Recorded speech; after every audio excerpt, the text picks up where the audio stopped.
for many people, these holidays are a time of joy and celebration.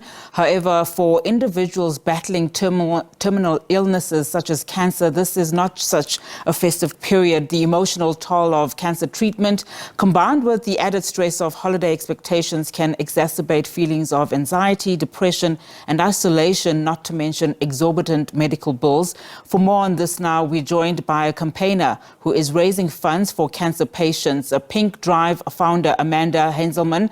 Along with her is the woman battling cancer, whom she was inspired by to start the campaign, and that's Tessa Svendsen. Thank you so much to you both, and a very good morning to you. Amanda, perhaps let's start with you. Just briefly give us a sense of the work PinkDrive does and how Tessa was instrumental in your organization's journey. So I'm actually not a founder of PinkDrive or anything. I'm just a fundraiser, but I quite like the PinkDrive because it is a non-governmental fundraising for gender-based cancers, men and women, and it's based in South Africa. So it's a South African organization that's trying to raise awareness and promote early detection of cancer across the board in all South Africans. They do amazing work. They offer mammograms. They offer support, knowledge, direction. They're just absolutely amazing, and it's all done by a bunch of South African women who have either been affected or are being affected. And I'm actually swimming the 8 mile. For the PinkDrive in February. It's the mid-mile race 8 times and specifically for the PinkDrive. There's a whole group of us doing it for the PinkDrive to raise money for the PinkDrive for this early detection and support for cancer victims. And Tessa, I'm actually a teacher, and Tessa is one of the moms at our school, and her journey, which she'll tell you about, really as a mom myself and as a teacher, and really just Tessa's journey has been very difficult over the last sort of 12, 14 months.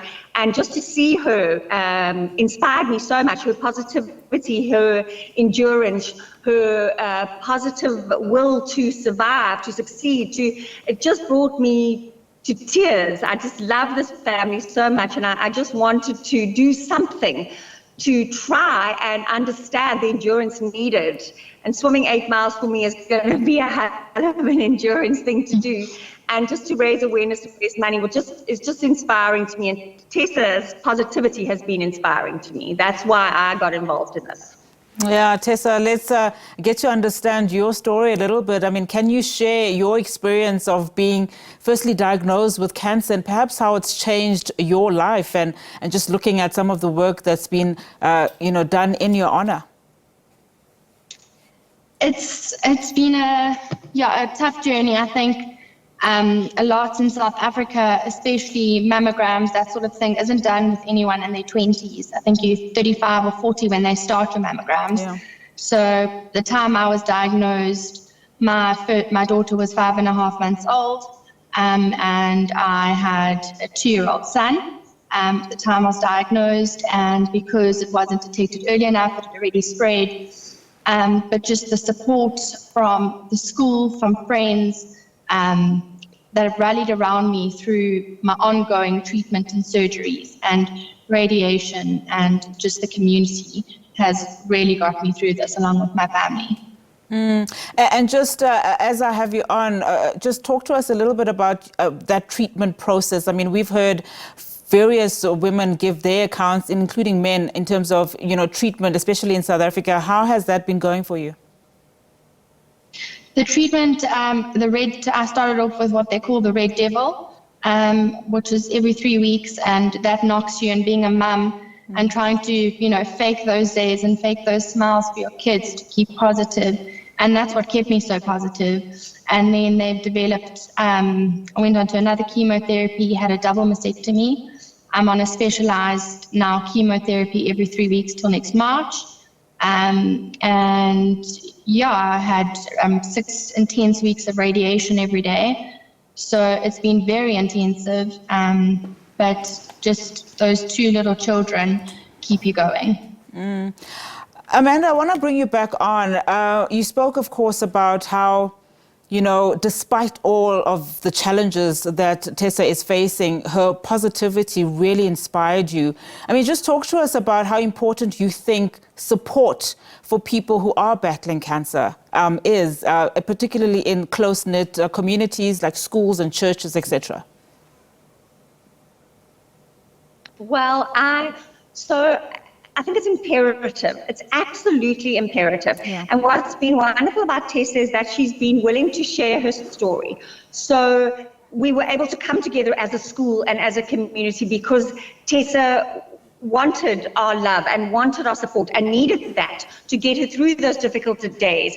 You know, it's so important because she would drop off her little one at school and say, I'm going for radiation today, or I'm going for chemo today. It's going to be a hard day. Please just love my little boy a little bit extra today, which we would do. So if you talk about these things and if you open and if you share your story, people can help you, people can rally around you. And you know, we all of the moms in the classes, the teachers, we all did sort of meal plans for her. Every time we saw her, we just hugged her, and every single hug, I think, gave her a little bit more strength.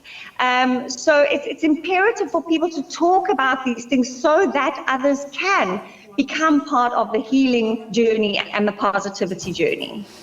Tessa, I want to close with you as we wrap our conversation. Just perhaps a word that you would like, because we know there's so many other organizations that look at awareness for cancer and also just assist in, you know, fundraising and the like. What are just some of the crucial things that you think organizations like the PinkDrives, you know, of this country need to appreciate and understand, you know, for people particularly battling cancer?